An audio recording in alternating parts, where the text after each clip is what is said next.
Introduction. Father, this park is so beautiful. It has so many swings and rounds to enjoy.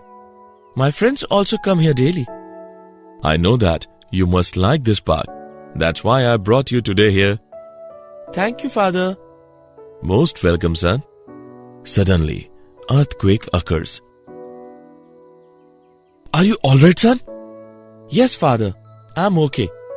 May I ask you something? Yes, sure. How earthquake occurs? And how can it produce so much destruction? When sliding of the plates occur in the interior of the earth, it causes earthquakes. The shock wave from this sudden movement come to the surface. These waves move along the earth's surface and cause most of the damage. Okay, Father. Now I got the point.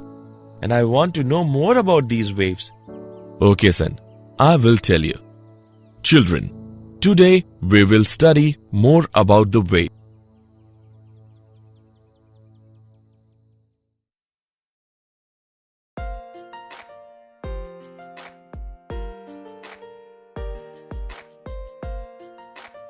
Objectives.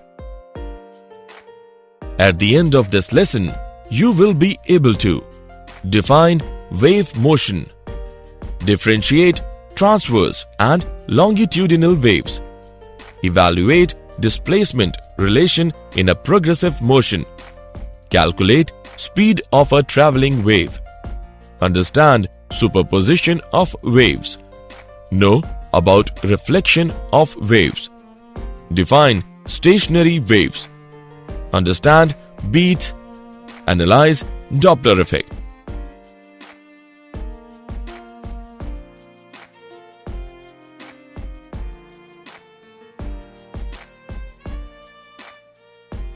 Definition.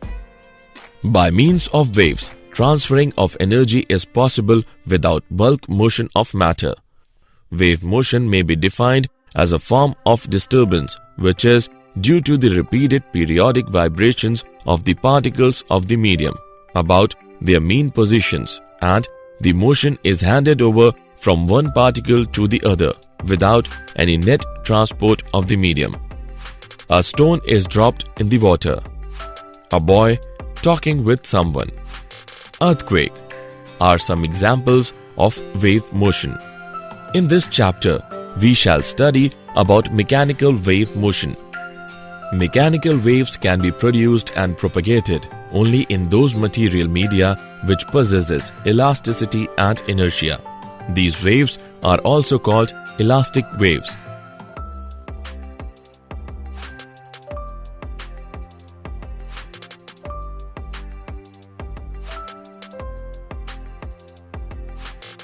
Transverse and longitudinal waves.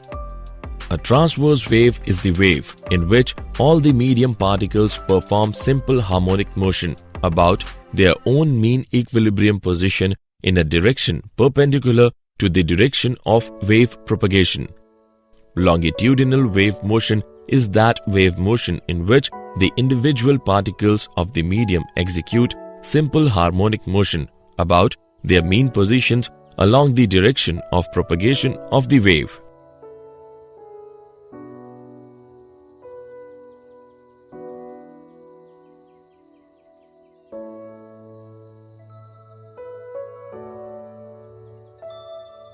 Transverse and longitudinal waves. Let's make difference between transverse waves and longitudinal waves. Number 1. In transverse waves, the particle of the medium vibrate at the right angles to the direction of propagation of the wave, whereas in longitudinal waves, the particles of the medium vibrate along the direction of propagation of the wave. Number 2. The transverse waves travel in the form of alternate crests and troughs. One crest and one trough constitute one wave, whereas the longitudinal wave travel in the form of alternate compressions. One compression and one rarefaction constitute one wave. Number 3. Transverse wave can be formed in solids and on the surface of liquids only, whereas longitudinal waves can be formed in any medium. Number 4. When transverse waves propagate, there are no pressure changes in the medium, but when longitudinal waves propagate, there are pressure changes in the medium. Number 5. Transverse waves can be directly represented by a sine curve, whereas longitudinal waves can be only indirectly represented by a sine curve. Number 6. Transverse waves can be polarized, whereas longitudinal waves cannot be polarized.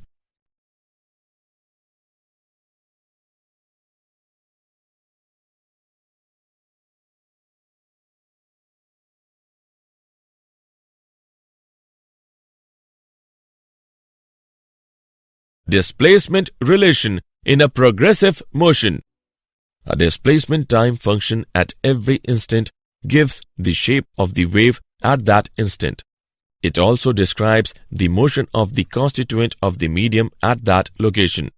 A sinusoidal traveling wave is then described by y is equal to a sine kx minus omega t, where y is equal to displacement as a function of position x and time t.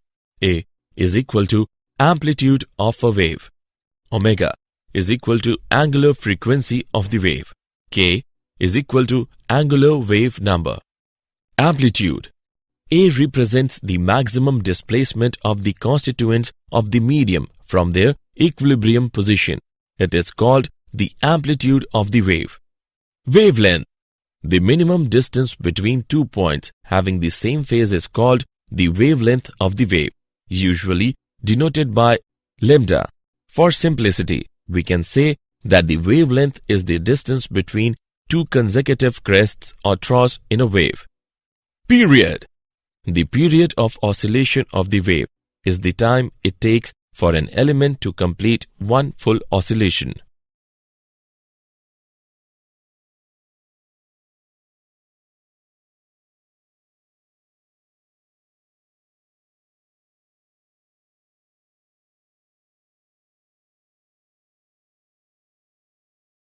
Speed of a traveling wave. A general relation for all progressive waves is given by v is equal to lambda upon t. In the time required for one full oscillation by any constituent of the medium, the wave pattern travels a distance equal to the wavelength of the wave. Speed of a transverse wave on stretched string. Suppose a string is stretched between two rigid supports. If the string is slightly disturbed by plucking, it is observed that a hump travels with a definite velocity along the length of the string. The velocity with which the hump travels depends on the tension and mass per unit length of the string. The velocity with which a disturbance travels on a stretched string is given by c is equal to under root t upon mu, where t is equal to tension in the string. Mu is equal to mass per unit length. Now, a string fixed at one end is stretched by hanging a weight from its other end. The tension in a string is related to the elastic property and inertia of the string. On stretching, the velocity is given by c is equal to under root t upon pi r square rho. Here, r is equal to radius of the string. Rho is equal to density of the material. Speed of a longitudinal wave. The velocity of propagation of a longitudinal wave depends on the elasticity and density of the medium. Wave velocity is equal to under root elastic modulus upon density.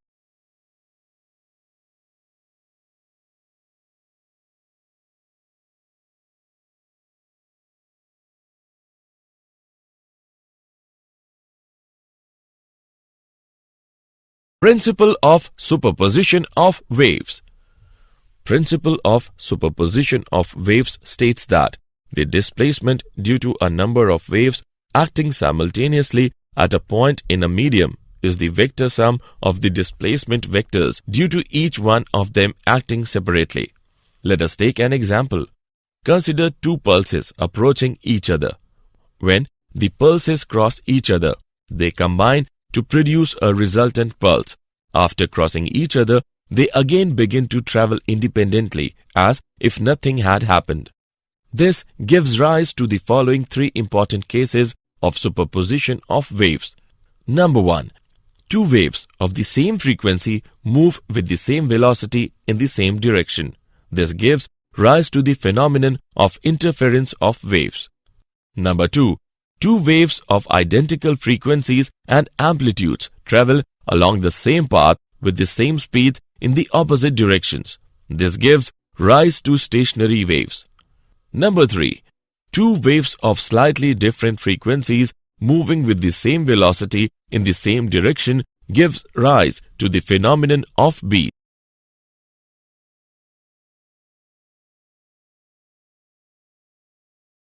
Reflection of waves. When the wave strikes a rigid boundary, it completely gets reflected. And if the boundary is not rigid, then a part of the incident wave is reflected and a part is transmitted into the second medium. Let us take an example. A pulse traveling along a stretched string and being reflected by the boundary. The reflected wave has the same shape as the incident pulse, but it suffers a phase change of 180 degree on reflection. This is because the boundary is rigid and the disturbance must have zero displacement at all times at the boundary. When there is no boundary, then the reflected wave has the same shape and phase as the incident pulse.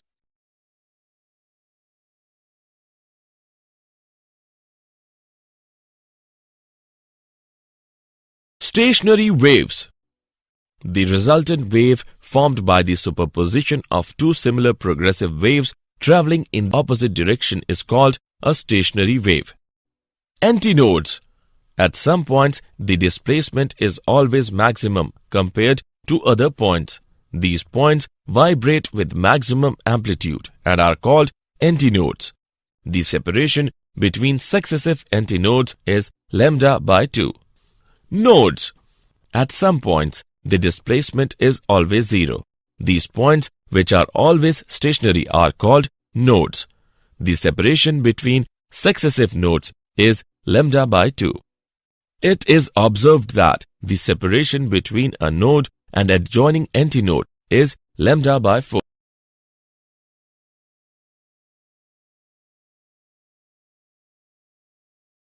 Beats. When two sounding bodies of nearly the same frequency and same amplitude are sounded together, the resultant sound comprises of alternate maxima and minima.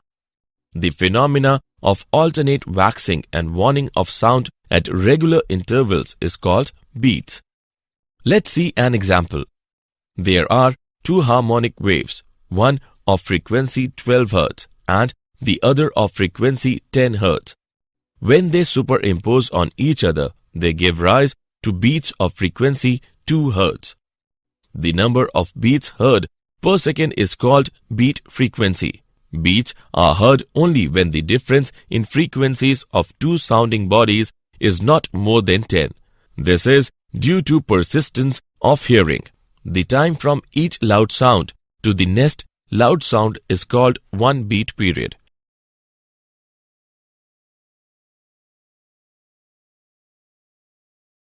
Example.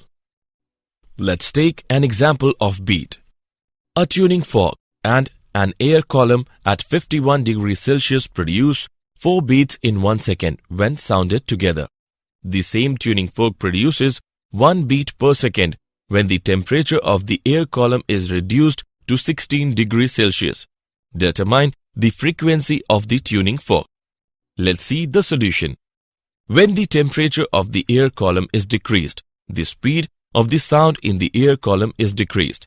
Since V is equal to U divided by lambda, therefore V is decreased. Since the number of beats per second is less at lower temperature, therefore we conclude that the frequency of the air column is higher than the frequency of the tuning fork. Let V be the frequency of the tuning fork. Then at 51 degrees Celsius, the frequency of air column is N plus 4. At 16 degrees Celsius, the frequency of the air column is N plus 1. On calculating the given values, we get the frequency of the tuning fork is equal to 50 Hz.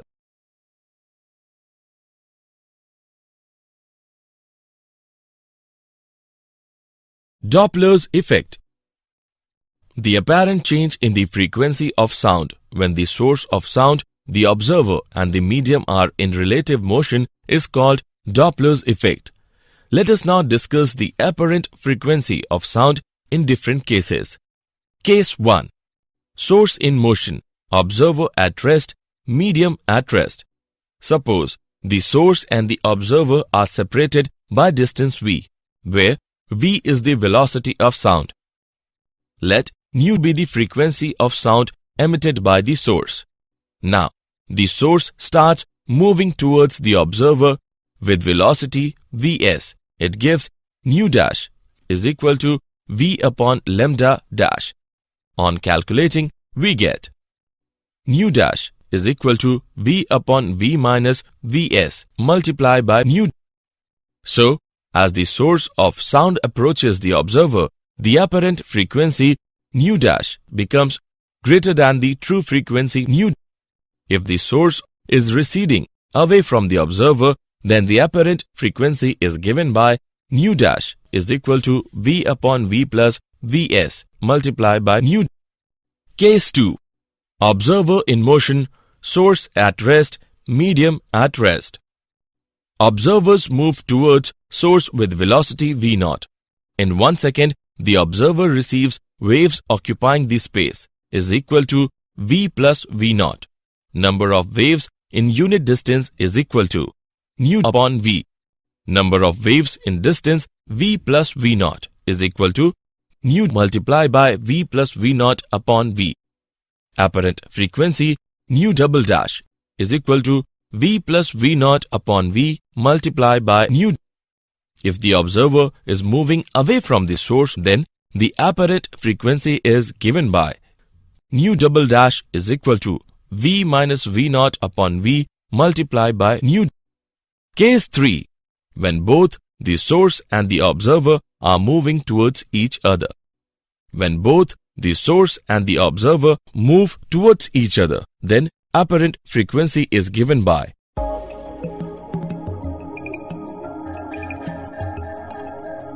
nu triple dash is equal to v plus v0 upon v minus vs multiplied by nu. If both the source and observer move in the direction of sound, then nu triple dash is equal to v minus v0 upon v minus vs multiplied by nu.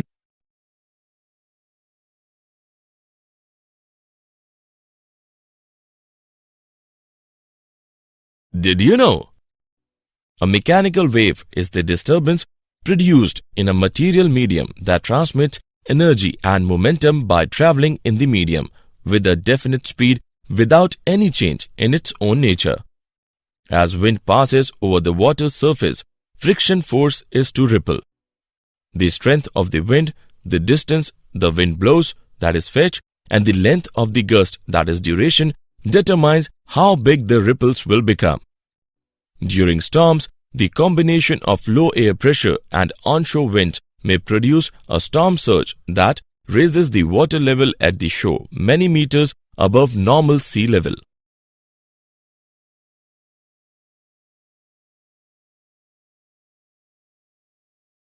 Summary. Let us summarize what we have learnt. Wave motion may be defined as a form of disturbance which is due to the repeated periodic vibrations of the particles of the medium about their mean positions. In transverse wave, all the medium particles perform simple harmonic motion about their own mean equilibrium position in a direction perpendicular to the direction of wave propagation. In longitudinal wave, the individual particles of the medium execute simple harmonic motion about their mean positions along the direction of propagation of the wave. The minimum distance between 2 points having the same phase is called the wavelength of the wave.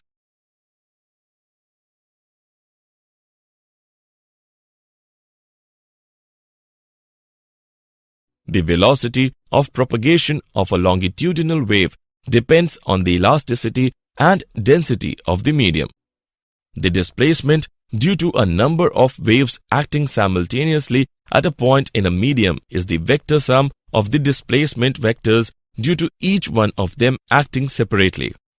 The resultant wave formed by the superposition of two similar progressive waves traveling in opposite directions is called a stationary waves. The phenomenon of alternate waxing and waning of sound at regular intervals is called beat.